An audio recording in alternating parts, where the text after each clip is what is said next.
सभी दाना सयाणु दीदी, भोली चाचा, बड़ियों तय मेरू प्रणाम। मां गंगा के सानिध्य में बसे 4 धाम के द्वार ऋषिकेश में इतनी विशाल संख्या और इतने बड़े उत्साह उमंग के साथ आप हम सबको आशीर्वाद देने आए हैं। मैं आपका बहुत बहुत आभारी हूं।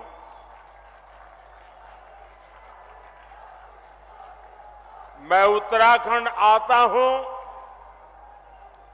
तो आपसे आशीर्वाद मांगने के साथ ही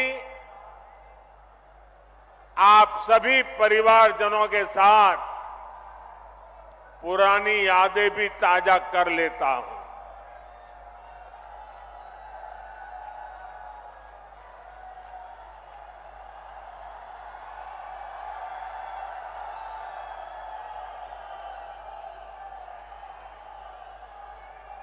कल मैं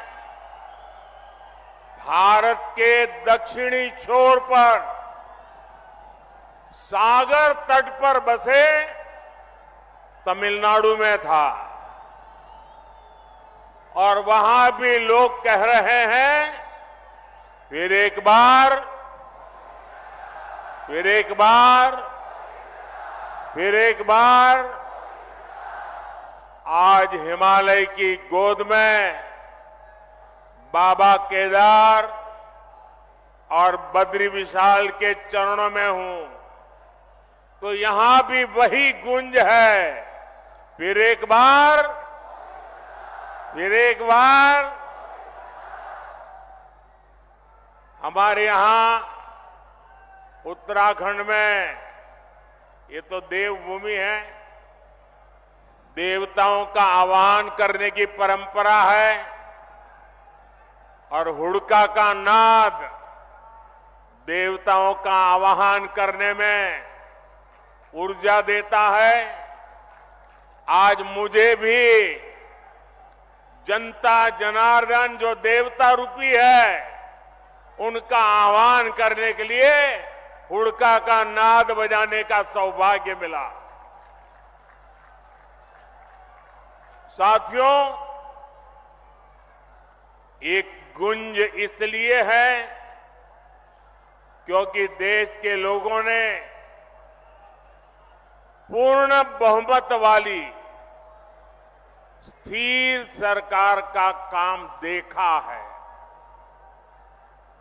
आज देश में ऐसी सरकार है जिसने बीते 10 वर्ष में भारत को पहले के मुकाबले कई गुना मजबूत कर दिया है।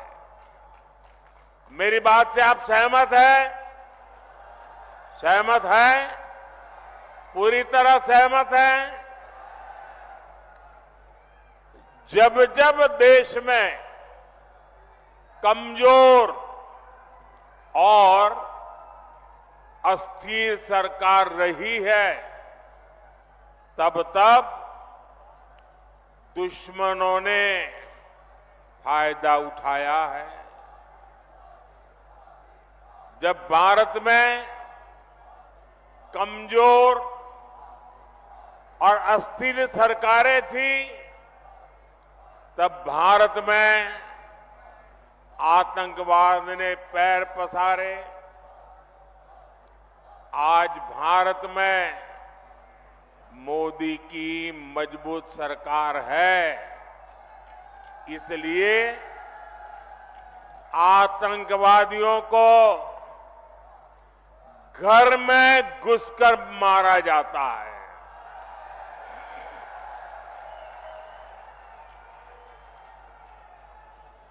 आज भारत में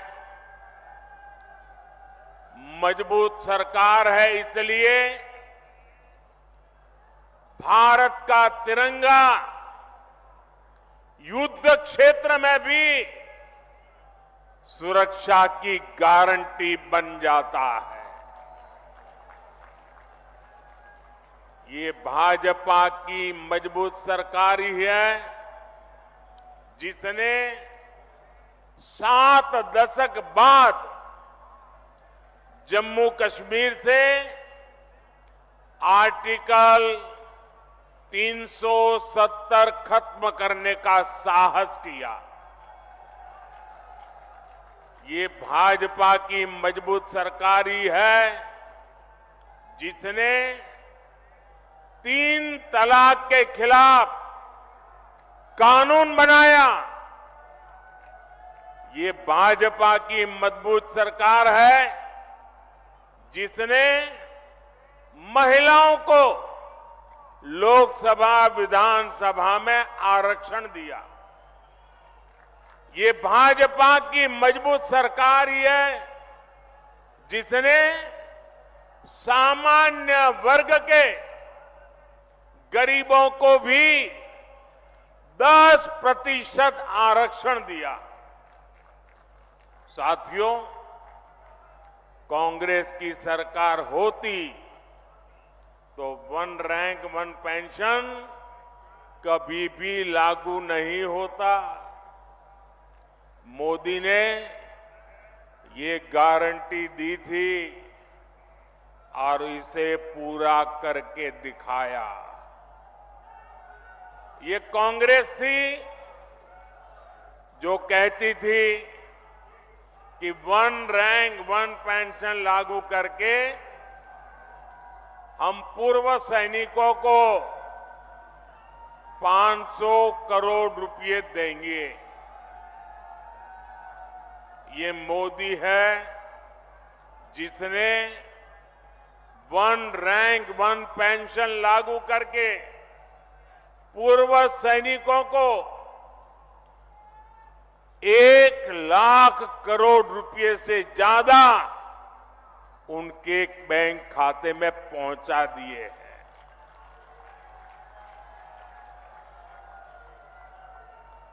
यहां उत्तराखंड में भी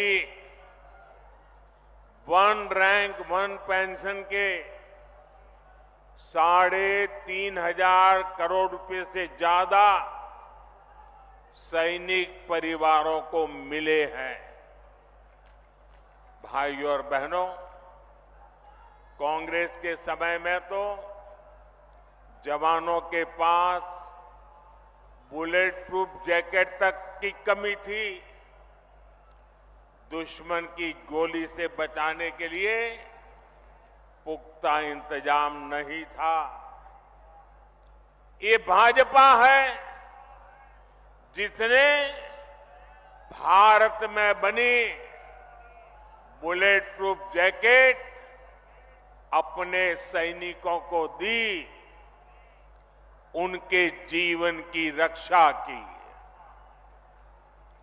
आज आधुनिक राइफल से लेकर लड़ाकू विमान और विमान वाहक पोत तक देश में ही बन रहे हैं। मेरी इधर से कुछ लोगों से प्रार्थना है, उधर कुछ लोगों से प्रार्थना है। देखिए, अब आप आगे आ नहीं सकते। हो सकता है आप में से बहुत लोग होंगे जो मुझे देख नहीं पा रहे हैं, लेकिन उसके लिए मुझे क्षमा करें। अब आप सुन करके संतोष कर लीजिएगा।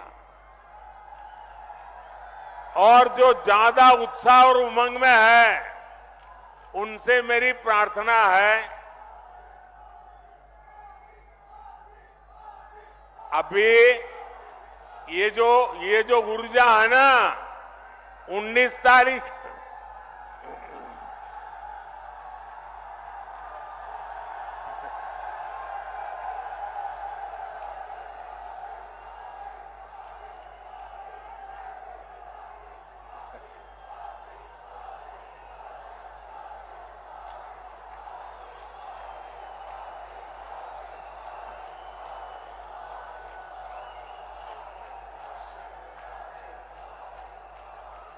साथियों, ये जो ऊर्जा है ना, वो 19 तारीख तक हमें काम में लगाए रखनी है। सारी ऊर्जा आज मत खर्च कर दीजिए।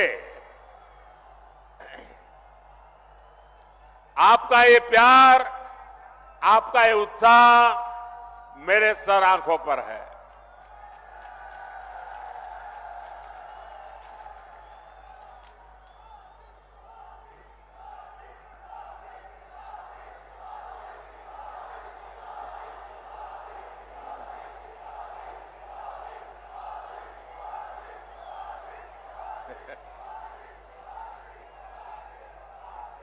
अगर आप इजाजत दें तो मैं बोलना शुरू करूं।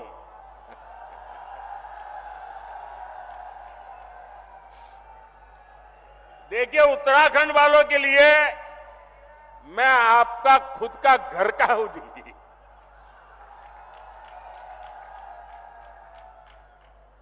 मैं यहां बैठे बैठे सब पुराने चेहरे देख रहा था। दूर से मुंडी हिला करके उनको नमस्ते कर रहा था। आप लोगों से मेरा इतना निकट नाता रहा है दोस्तों, ये मेरा सौभाग्य है और मैं कभी भी उत्तराखंड के प्यार को जीवन में भूल नहीं सकता हूं जी।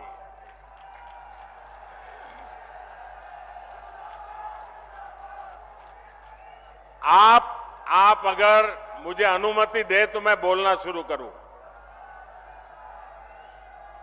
लेकिन फिर आप एकदम से जोश में आ जाते हैं। तो आपकी इजाजत है? इजाजत है मैं बोलना शुरू करूं? कितने अच्छे लोग हैं आप।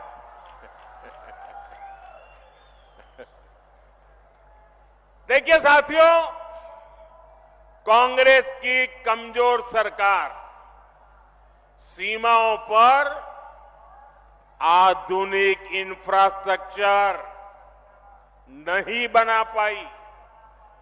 आज देखिए, पूरी सीमा पर आधुनिक सड़कें बन रही हैं, आधुनिक सुरंगें बन रही हैं। साथियों, कुछ साल पहले बाबा केदार के दर्शन के बाद मेरे मुंह से अचानक ही निकला था कि ये दशक उत्तराखंड का दशक है।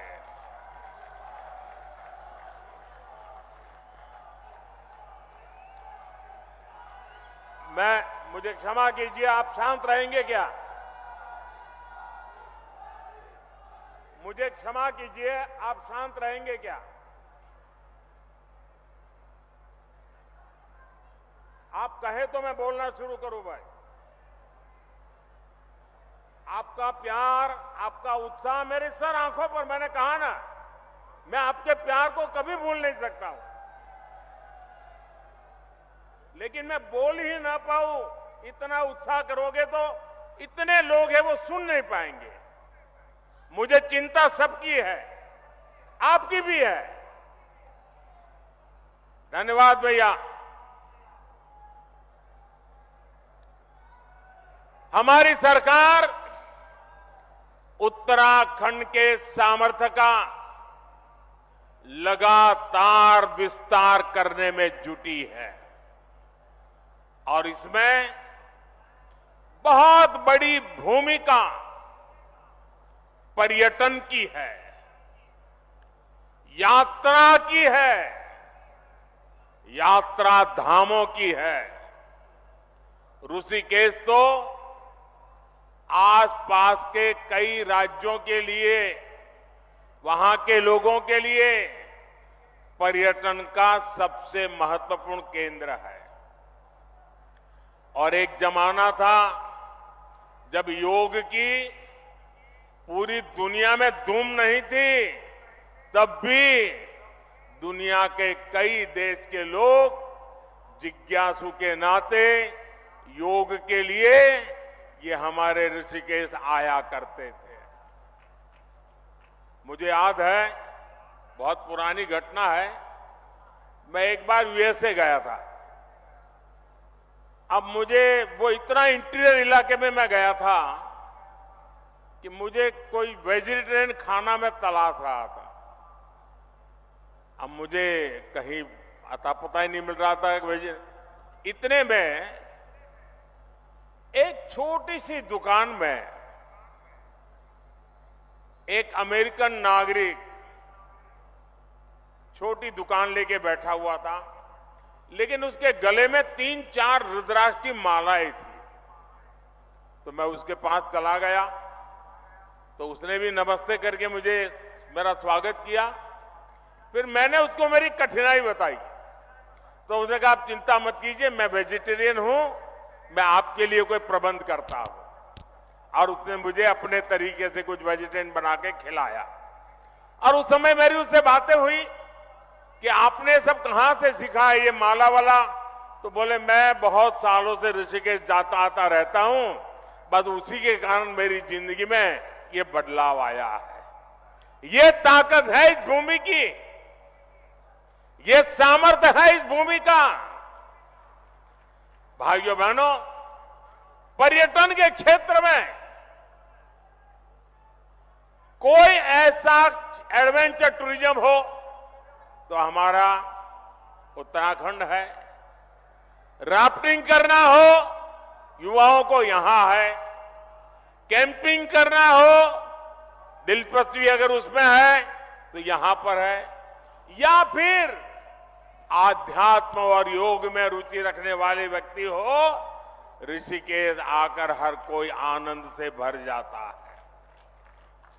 भाजपा सरकार उत्तराखंड के पर्यटन को बढ़ावा देकर रोजगार के नए अवसर तैयार कर रही है। इसके लिए हमारा फोकस इस बात पर है कि देश के किसी भी हिस्से से पर्यटकों के लिए उत्तराखंड के कोने कोने तक पहुंचना आसान होना चाहिए।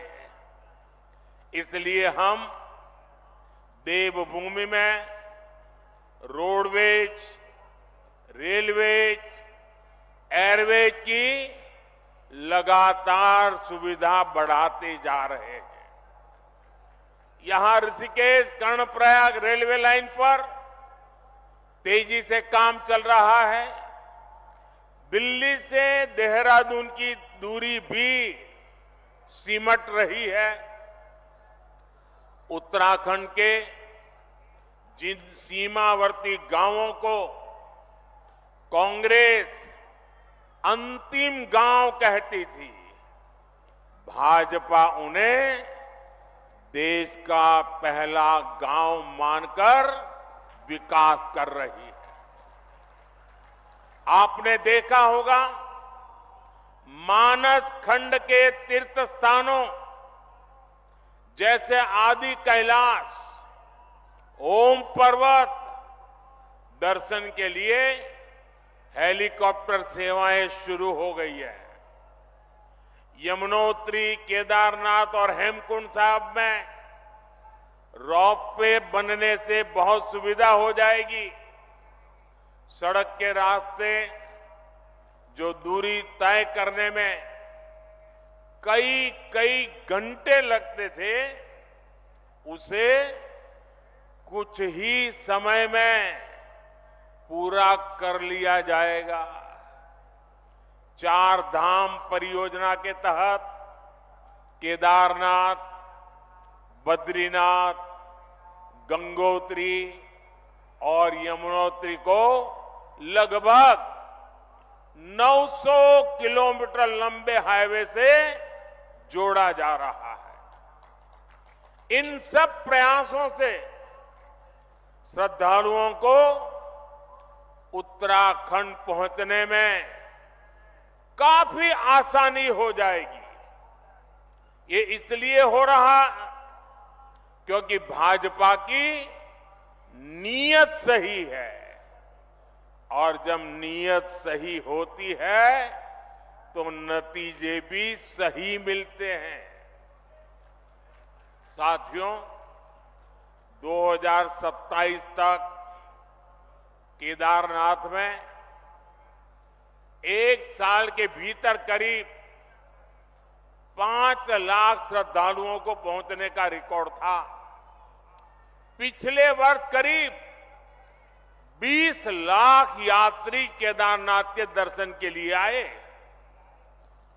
अगर पूरी 4 धाम यात्रा की बात करें तो पिछले वर्ष 55 लाख से ज्यादा श्रद्धालुओं ने उत्तराखंड की यात्रा की। पिछले वर्ष ही मैंने मानस खंड में आदि कैलाश और ओम पर्वत की यात्रा की थी। लोगों को हिमालय में स्थित ऐसी अलौकिक जगह को देखने का अवसर मिला, तब वहां भी सैकड़ों यात्री पहुंचने लगे हैं। पर्यटन का ये विस्तार सिर्फ एक सेक्टर का विस्तार नहीं है। पर्यटन बढ़ने का मतलब है रोजगार के ज्यादा से ज्यादा अवसर। साथियों, उत्तराखंड में हो रहे इस विकास ने अब पलायन की खबरों को बीते दिन की बात बता दिया है। अब उत्तराखंड के स्टार्टअप की खबरें आती हैं। उत्तराखंड के नौजवानों ने 1000 से अधिक स्टार्टअप रजिस्टर किए हैं। इसमें भी लगभग आधे यानी करीब 500 स्टार्टअप्स उत्तराखंड में हमारी बेटियां उसका नेतृत्व कर रही है। गर्व होता है इन बातों से। मुद्रा योजना से लाखों नौजवानों को बिना गारंटी के ऋण मिले हैं। ये पैसा टूरिज्म से जुड़े हुए काम जैसे होम स्टे, गेस्ट हाउस, दुकान, ढाबा, बहुत बड़ी मात्रा में इसे बनाने में ये धन काम आ रहा है। जब कांग्रेस की सरकार थी तो गरीब का, नौजवान का पैसा बिचौलिए खा जाते थे। भाजपा सरकार लोगों के हक का पैसा सीधे उनके बैंक खाते में ट्रांसफर कर रहा है। उत्तराखंड के किसानों को पीएम किसान सम्मान निधि का 2600 करोड़ रुपए से अधिक उनके खाते में जमा हो चुके हैं। कांग्रेस की सरकार होती तो ये सब कुछ लूट जाता। ये लूट मोदी ने बंद की है और इसलिए मोदी पर उनका गुस्सा 7वें आसमान पर है और इसलिए कुछ भी बोलते जा रहे हैं। और जब मैं कहता हूं, जब मोदी कह रहा है भ्रष्टाचार हटाओ, तो वो कह रहे हैं भ्रष्टाचारी बचाओ। आप मुझे बताइए साथियों, भ्रष्टाचार हमारे देश के लिए विनाशक है कि नहीं है? आपके लिए विनाशक है कि नहीं है? भ्रष्टाचार खत्म होना चाहिए कि नहीं होना चाहिए? इस देश को भ्रष्टाचार से मुक्ति मिलनी चाहिए कि नहीं मिलनी चाहिए? क्या मेरे जैसे व्यक्ति ने ईमानदारी से कोशिश करनी चाहिए कि नहीं करनी चाहिए? इसलिए कितनी ही मुसीबतें झेलनी पड़ी, आपके आशीर्वाद बने रहेंगे ना? आपके आशीर्वाद बने रहेंगे ना? ये आपके आशीर्वाद है कि मैं इतनी बड़ी लड़ाई लड़ रहा हूं।